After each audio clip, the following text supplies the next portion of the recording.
You know that degree you work so incredibly hard for?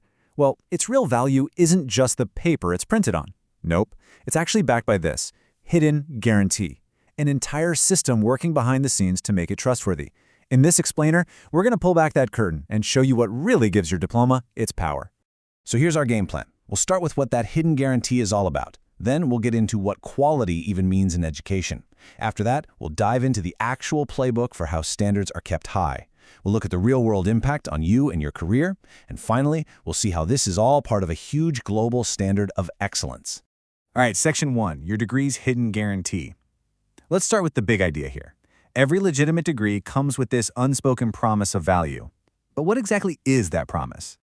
No, really, think about it for a second. An employer is looking at your resume. A graduate school is reviewing your application. What makes them nod and say, "Yep, this looks good"? It's not just a gut feeling, it's a system, a very carefully built system of trust. Okay, Section 2, defining education quality. To really understand this system of trust, we've got to learn the lingo. And that language is all about quality. So let's break down the key terms, shall we? So at the very top, you've got something called quality management. The best way to think about this is like the university's master plan for being great.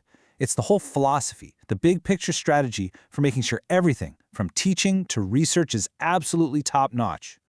Now, if we zoom in a little bit, we find quality assurance. And if quality management is the what, then quality assurance is the how. This is the action plan. It's the boots-on-the-ground work of running checks, making constant improvements, and making sure the university isn't just saying they have high standards, but that they're actually delivering on them day in and day out. And believe me, this isn't just a quick check-in. Quality assurance goes deep, asking really tough questions in 4 key areas. First, are the academic programs actually well-designed? Second, is the teaching effective?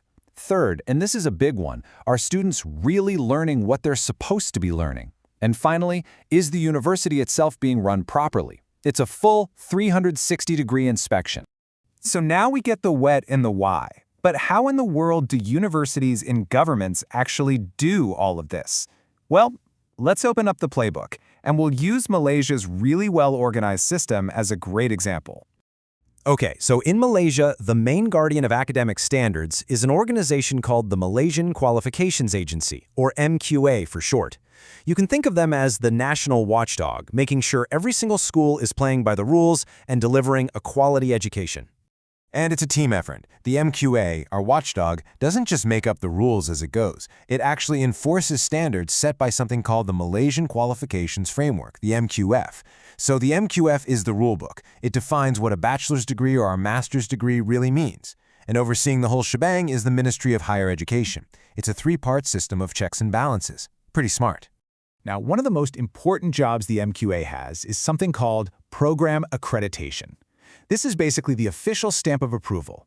Before a university can even offer a new degree, it has to go through the super rigorous evaluation to prove it meets all those national standards we just talked about. And the process itself is pretty logical. First, the university proposes a new program. Then, a team of outside experts evaluates every little detail. If it passes, boom, it gets approved. But, and this is so important, the job isn't over.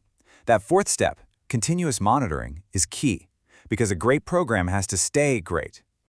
So what are these experts looking for when they do an evaluation? They're digging into everything. Does the course structure actually make sense? Are the learning outcomes crystal clear? Does the university have the right stuff? Libraries, labs, technology? And most critically, are the professors and the lecturers actually qualified to teach this stuff? But hey, quality assurance isn't just about launching new things. It's also about making sure existing programs don't get, well, stale. And that's where curriculum evaluation comes in. This is the process that ensures what you're learning in the classroom is actually relevant out there in the real world. This means universities are constantly tweaking and updating their courses. Why? To include cool emerging tech, to stay in sync with what industries are doing right now, to bring in the latest research, and to add more hands-on, practical learning. I mean, that's what keeps a computer science degree from today relevant, unlike one from, say, 1994. Okay, the last piece of the playbook is the institutional audit. Now, if accreditation is like a checkup for a single program, an audit is a massive health check for the entire university. It's a deep dive into their whole quality management system. You can think of the auditors like detectives for quality. They examine everything: the way academic programs are managed, the quality of the teaching, the impact of the university's research. They even check out student support services. When you're making sure an entire institution is healthy, nothing is off the table. Okay, I know. That's a lot of processes, a lot of acronyms, so let's get to the important part. What does all this actually mean for you, the student, or for society in general? Let's talk about the real-world impact. Honestly, the payoff is huge. For you, it means your degree has credibility. It means something wherever you go. It means your professors are always getting better at what they do. It means you graduate with skills that employers actually need. And it means your university is held accountable for giving you the education they promised. It's a win-win-win-win. And here's something you should know. This intense focus on quality isn't just happening in one place. It's part of a massive global movement to standardize and guarantee excellence in higher education everywhere.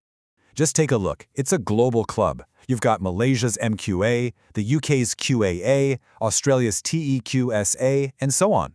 Pretty much every major country has a dedicated agency doing the same essential work. The names might be different, but the mission is exactly the same: uphold standards and guarantee quality. So, after all the processes, all the audits, and all the acronyms, what's the bottom line? It's really simple. A properly accredited degree is like an academic passport. This whole system of quality assurance is what stamps that passport, making sure it's recognized and respected no matter where your career or your life takes you. And that leaves us with a pretty fascinating question for the road ahead. In a world that's changing so fast, with AI shaking up classrooms and online learning becoming totally normal, how will these essential systems of quality assurance have to evolve to make sure that a degree tomorrow is just as powerful and just as valuable as a degree today? Something to think about.